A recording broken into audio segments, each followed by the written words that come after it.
Hello, my name is Sam Feltham and welcome to Expert Interviews here on Smash the Fat. With me today is clinical psychologist Alessandra Wall, PhD. How are you doing, Alessandra? I'm doing well, Sam. Thank you very much. How are you? I'm pretty good, pretty good. Although it doesn't look as though the weather is quite as nice as San Diego. I'm in I'm in London, obviously, and it's kind of about 5 degrees Celsius. And what's it like in San Diego at the moment? Oh, I think it's supposed to be 85 Fahrenheit, so what, 28 or so Yeah, approximately. Celsius? So it's about 20 degrees more warmer where you are, which is what I prefer. But hey, that's when you live in a temperate climate. Anyway, it's fantastic to have you on the show because we met a couple of weeks back at the UK's first paleo conference called Health Unplugged. And it was fantastic chatting to you. I managed to grab you kind of at lunch and we spoke for about 5 minutes, but then thankfully kind of the speakers dinner we were able to converse a little bit more and find out a little more about what you're doing because we were speaking at the same time, so I didn't get to actually see your talk. And obviously you're a clinical psychologist, and today's subject is getting focused, because your actual practice is called Life in Focus. You help people get focused, and kind of this whole story of you getting into this line of work kind of comes from your own psychological transformation, I suppose, is the best way to do it. So let's just get a bit into your background and how you came to where you are today.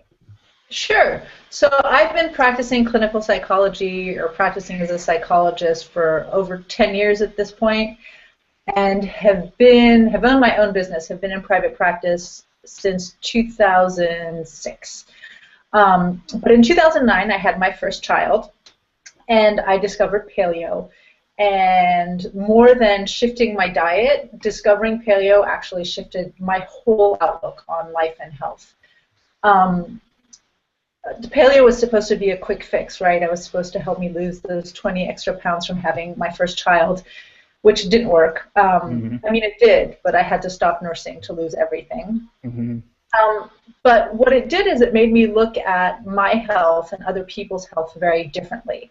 So in my clinical practice, which was very kind of typical, looking at people's health behaviorally and the issues they were dealing with from a behavior perspective and maybe even from a medication perspective, I started to look at what people were eating and their lifestyles much, much more closely as my lifestyle was changing.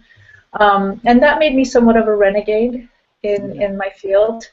And then my second son came around 2.5 years later, and with him, my world completely shifted. It was just the difference between 1 and 2 children and trying to build a business.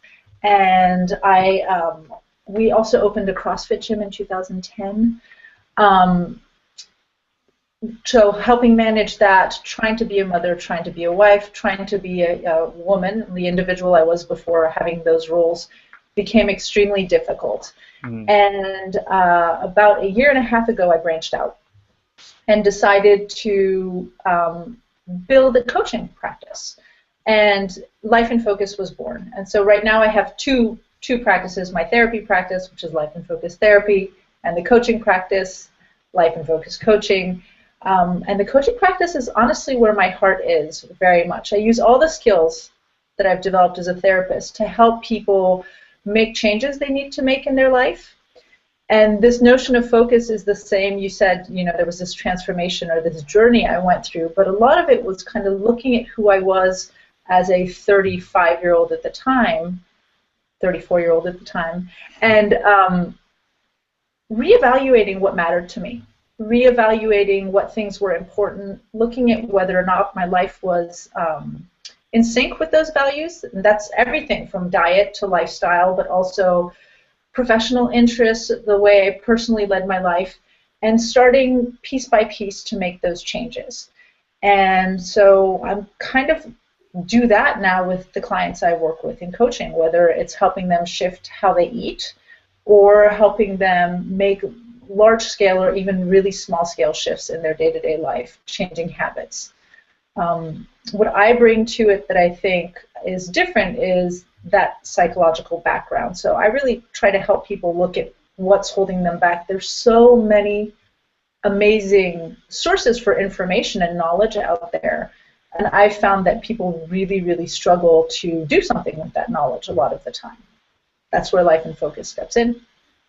Absolutely, and it helps kind of bridge that gap between knowledge and action as well. Because as you kind of say, there are a lot of great bits of information out there, a lot of great kind of psychological systems out there to help you kind of guide you through to acting and things like that.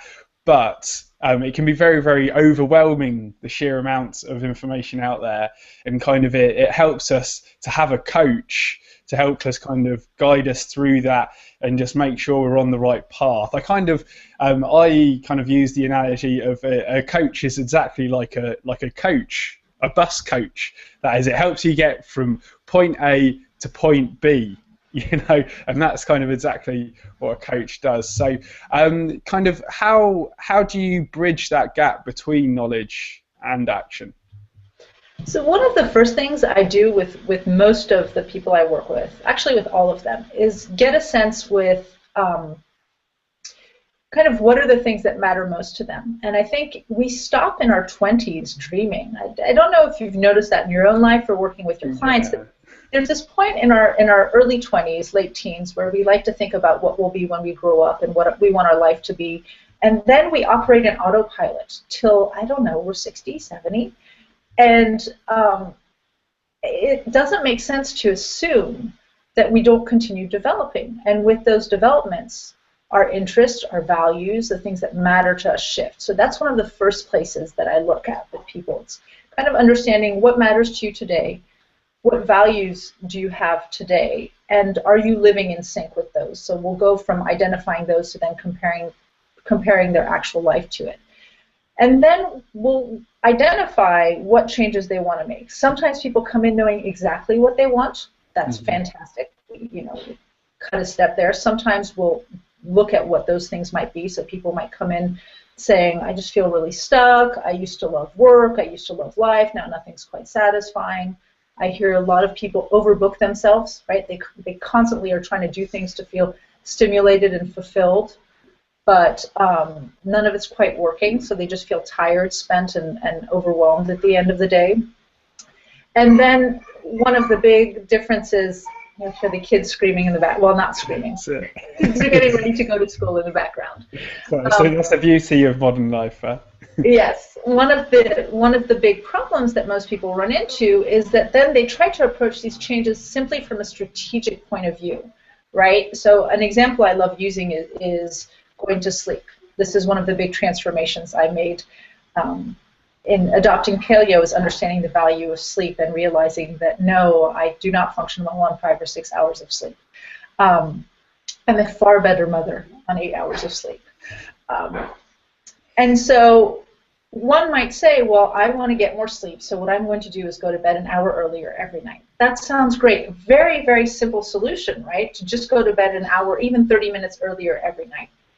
Except I run across people, it certainly happened with me, who make that resolution and find themselves still reading emails, still reading books, still watching the latest episode of The Walking Dead. Do you have that out there? Yeah, we do. I'm just on season 4, so don't say anything about. I want no spoilers, but I'm completely hooked. So instead of going to sleep and then waking up every morning frustrated with themselves and tired and needing to, take a whole bunch of caffeine in order to function, only to make the same resolution or commitment for the next night and fail at it again.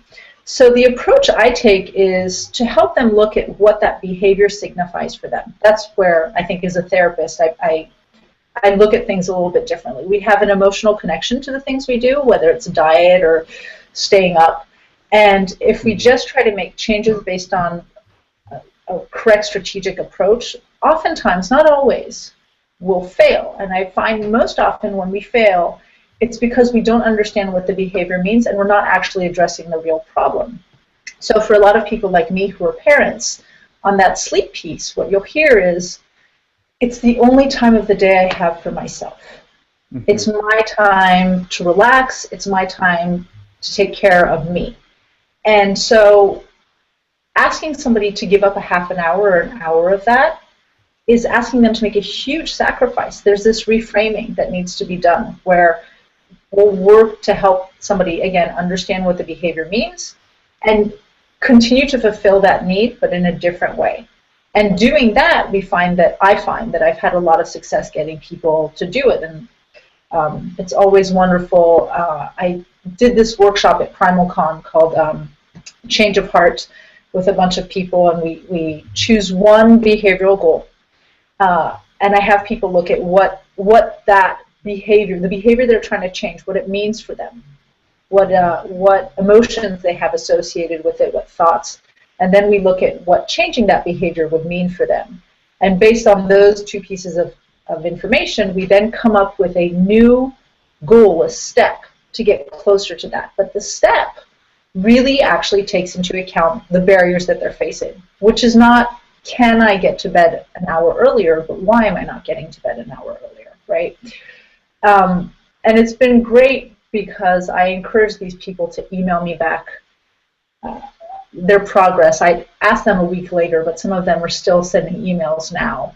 And to just see people say, you know, this really worked, looking at this a different way, I've made this progress, or I've realized that goal was not a realistic goal for me. I thought it's what I wanted. I thought it was one of my core values or needs. And then upon examining it, it doesn't fit with how I want to live my life.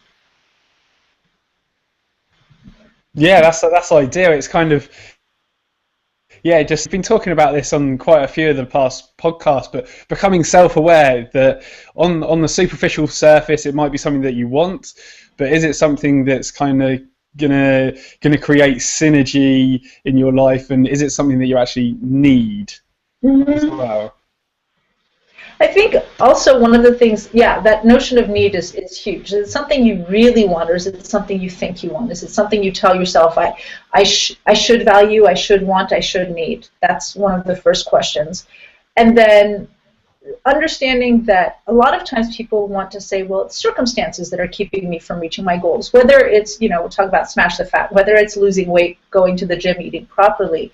People say, well, if I had a personal chef, if I had a trainer with me 24/7, if I won the lottery, if I had an extended vacation. So they're blaming circumstances for keeping them from living the lives that they want to, the lives that they mean to live. When more often than not, we are our own barriers. We hold ourselves back. I like to tell people, and I like to get people to understand that they are masters of their own destiny. Yes, circumstances influence our lives, but we get to choose how we want to live them. We just have to learn how to follow through on what matters most to us. Absolutely, and kind of asking yourself these important questions kind of leads you on to what is most important in your life. But kind of how do you ask yourself these questions? Is it just a case of writing it down and kind of going through them one by one, or is there kind of some secret psychological trick to it? I wish there were a secret psychological trick. It would sound so much more cool. You know, I'm a huge fan of writing. There's a body of research that shows that when we write things down, when we're working on something, we tend to make greater gains and maintain gains longer. So for anybody who's trying to understand themselves or make changes, I highly recommend keeping a written record of what you're doing. Very much. I love using this scenario. So I guess I'm giving away a little bit of what I do, but when I first see people, I send them a handout, and on this handout there's this question. So imagine that you're in your 80s, and you're sitting and you're talking to your grandchild, and if you don't plan on having children, your best friend's grandchild, and they ask you, have you lived your life well? And your answer to them is, all in all, yes. I'm satisfied with how I live my life. Now, this is a really important concept, satisfied, because we chase happiness, but happiness isn't a constant. It can't nor should it be, right? I mean, who wants to be happy when they lose somebody who's very dear to them, for example? But satisfaction can be a constant. Satisfaction is that piece where you look back on your life and you say, given all the good, given all the bad, I'm okay. I really am okay with how I chose to live my life or to do something, right? So their answer to these children is, yeah, all in all, I did. I lived well. And then I ask people, what did you do in your life? What was your life like for you to be able to say things like that? And there's a part of this that's fiction, right? Because I don't often work with people in their 80s.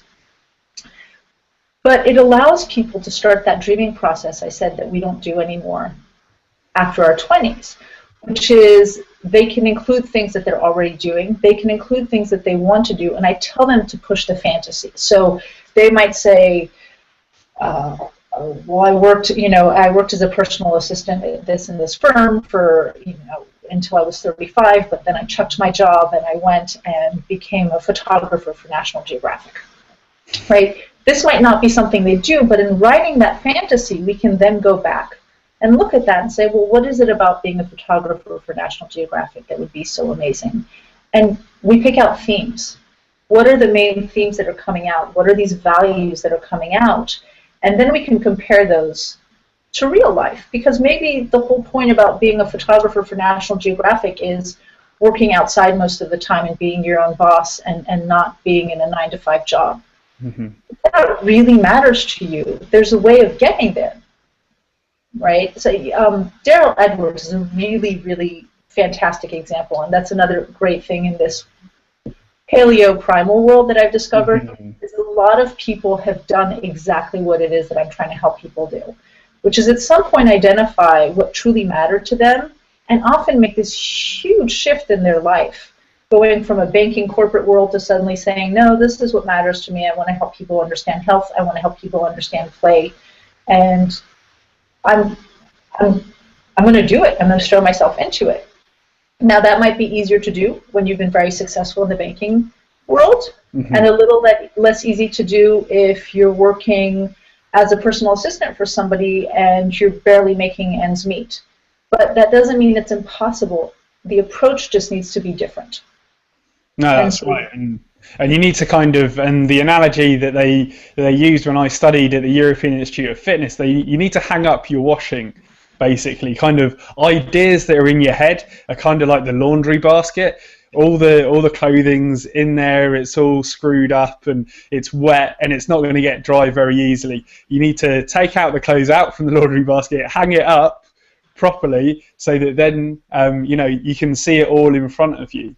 And then you can kind of, then the clothes are going to dry from there, and kind of that analogy leads on to the fact that your ideas are going to develop when you do put them onto paper and you let them out of your mind. I love that. I will use that analogy. And I think people don't do it. I was working with somebody yesterday who was telling me, we were talking about needs. I just don't think about this stuff because I tell myself, what's the point? What's the point? I'm not going to get there. And I argue that. Again, I go back to that master of your own destiny. In the first iteration of my therapy practice, my tagline was regaining control, restoring balance. I must be a control freak because that's a big thing for me. I think we can be in control of our lives. We can have balance. And so that translates again to life and focus, because that's a lot of what we do, just helping people understand. It's exactly what you do too, right? Helping people understand that you can be in control of your life. It takes an effort. It's scary. You're putting a lot on the line to do it. But the reward is immeasurable once you, as you put it, hang the lottery. It's just about being creative and how you think about it, and again, being able to truly identify what the barriers are. And understanding that those barriers are not just circumstantial, they're not just strategic, but they're you. They're the thoughts in your mind. They're the roadblocks that you set for yourself. Yeah, absolutely. And kind of when I first kind of got into the health and fitness industry, and I became a personal trainer, my personal training business was called Smash Training, and kind of the idea behind that was that it wasn't just to smash people or anything like that into bits, exercising and things. It was to help people smash through the barriers in the way of their healthy lifestyle, and kind of that's where Smash the Fat has kind of come from. Is that, you know, we're helping people smash through the barriers to a healthier lifestyle. That's kind of the main thing that we're trying to do, and becoming aware of those barriers again is kind of the first step into breaking them down. However kind of you see it, I'm a very kind of action type man, so smash is a very evocative word to use, but you know, people say break down or disassemble or something like that, you know, but however, whatever word you use for it, it's about trying to overcome those limiting beliefs as well, aren't they?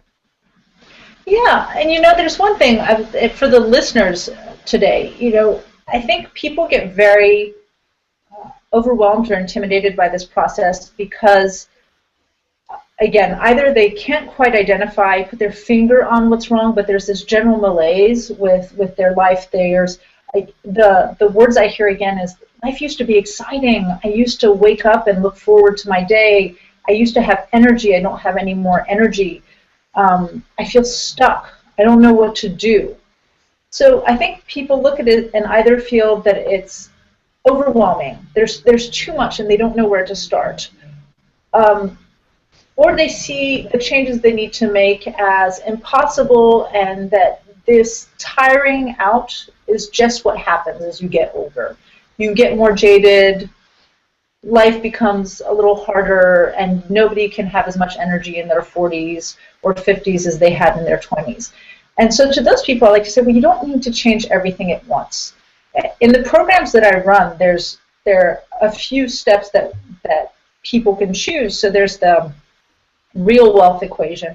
So I can explain what real wealth is in a second, but there's this real wealth equation, which is a membership-based coaching program where I might be working with somebody for several months on making changes in their life, changes in how they approach work and their social life, changes, those big values, you know, that person who wants to be a National Geographic photographer maybe, or I have somebody who, like me, had a baby and went from working in the corporate world to building their own business, and they're trying to figure out how to balance motherhood and work, and they're in the CrossFit community, so they want to stay healthy.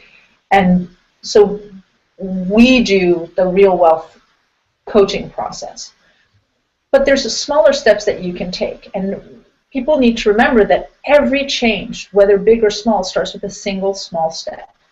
And you don't need to approach everything at once. You can just take that one step. You can say, I want to be healthier, and what matters the most to me right now is getting enough sleep. I don't want to work on the whole big picture. Or I don't have time, or it's scary, so let's just start with that. Or it might be saying, I had somebody, I was trying to think of the various examples people had come up with last time. I had somebody come up to me, and a lot of these tend to be health, but say they wanted to set themselves free from media, right? I'm sure this person has a lot of other things they want to do with that time that they're not in front of their media, but it starts with a really small step. So people don't need to make all the changes at once, and that becomes a lot less overwhelming and a lot less intimidating, I think. Yeah, absolutely. Breaking it down into smaller chunks, so you are going to be taking one step at a time, and it's not like you're trying to, you know, jump over 5 stepping stones at once. Is something that's really, really important. That kind of stems from writing your ideas down, so that then you are able to, you know, come up with a manageable plan on which to action, I suppose is the best way to put it. Mm-hmm. Yeah, and also understanding that all the steps don't need to be taken consecutively either, mm-hmm. right? So I think that's also the fear that people have, that there has to be a domino effect. If I make a change today and I have, let's say, 5 steps to this greater goal, I had somebody come and talk to me about wanting to feel more balanced, and let's say there are 5 steps to having more balance in their life. You don't need to take all 5 steps consecutively. So I think the first step we took was teaching them to say no to overcommitting. And that took us a month, and then they stuck with that for a little while to see how that changed their life, what impact that had, and then they might come back a month or 2 or 6 months later and work on step number 2. Yeah, absolutely. And then, the next step after that, the next step after that, but taking it at their own pace is something that's very, very important. I didn't do particularly well at school. And kind of now a lot of people kind of are sort of surprised by that, but I didn't really start to flourish academically in any way until I got to kind of, my second or third year of university.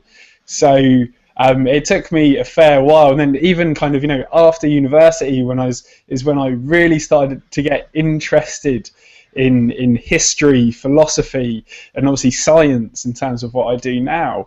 But it was after school that I actually started to get interested in these subjects, when I got to take it at my own pace, and I got to sort of like take interest in what actually interested me instead of the curriculum. So that's sort of another maybe important point, is that everybody takes those steps at their own pace. Well, and also, I mean, that's another great example of this notion that we evolve and we do much better at life when we're doing things that are meaningful to us. And so to grind away at life, doing something that's okay, but that most days you wake up feeling blah or dreading, makes no sense. Whereas the second you figure out what truly matters to you and you commit to it, it's okay to work hard. It's okay to spend extra hours doing something because you're deriving joy and pleasure from it. And it's incredible how much more one gets done when you have that kind of focus. Absolutely, and kind of, I suppose, that passion and enthusiasm is what helps you get focused in life, and I suppose that's kind of like the best place to end it for today's expert interview with you, Alessandra, and it's been absolutely fantastic. But do you have any other kind of wise words for all the listeners out there about getting focused? Sure. I was going to say, awareness is necessary but not sufficient to change. So don't get frustrated with yourself once you become aware of a change you need to make if you're not immediately following through on it.